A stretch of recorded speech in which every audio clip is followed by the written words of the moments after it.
Afrika, Shamina Mina, Waka Waka, Zaimi? Oh, Zaimi. South Africa, Shamina Mina, Waka Waka, Shamina Mina, Shamina, Zaimi? Afrika. Mana Zaimi?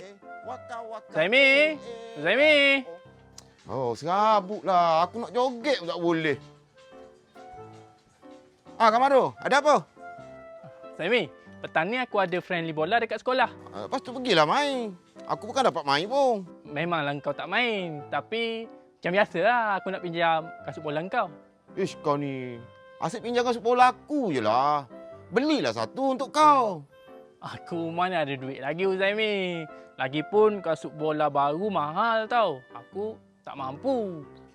Kau tak payahlah beli baru lagi. Kau belilah bundle dulu. Nanti kau dapat main peringkat tertinggi tu. Kau belilah yang ori. Ya, nantilah Zaimi. Tapi hari ni bagilah aku pinjam kasut bola kau dulu. Aku bukan tak nak bagi. Kau tengoklah kasut aku ni. Dah terkopek tapak. Tapak dah terkopek ke? Aku tak tahu Zaimi. Itulah kau. Pinjam pandai, jaga tak pandai.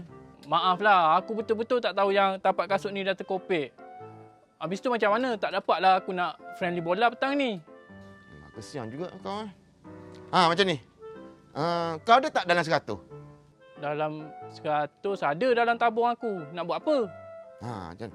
Kau balik, kau korek dulu duit tabung tu. Lepas tu kau datang sini. Kita pergi beli kasut. Bolehlah kalau macam tu. Aku balik-balik dulu, mandi-mandi. Lepas tu aku datang ambil engkau. Cepat sikit tau. Kat sinilah kedai yang selalu aku beli kasut. Banyaknya kasut dalam kedai ni Zaimi. Apa nama kedai ni? Kat sini, khusus tapak. Sebelah tapak sentral. Dekat sini ada kasut bola? Semua ada. Kasut budak, kasut dewasa, kasut laki-laki, selipar pun ada. Kasut perempuan? Kasut perempuan pun ada. Bijak. Anda menggunakan dialog yang baik. Jomlah, cari kasut bola aku. Tu, situ kasut bola. Jom. Ni kasut bola. Yang ni sesuai tak dengan aku? Tak cantik. Yang ni cantik ke kau? Warna putih. Aku tak berapa berkenan. Putihlah cantik. Kau nak main peringkat tertinggi. Kena pakai macam ni. Yang tu nampak macam kampung lah. Ya ke? Tengok-tengok. Baru ni. Bandar. Bandar ke? Bandar. Tapi nampak macam baru. Memanglah. Bandar kat sini, kasut bandar. Tapi semua nampak macam baru. Ya ke? Tengok.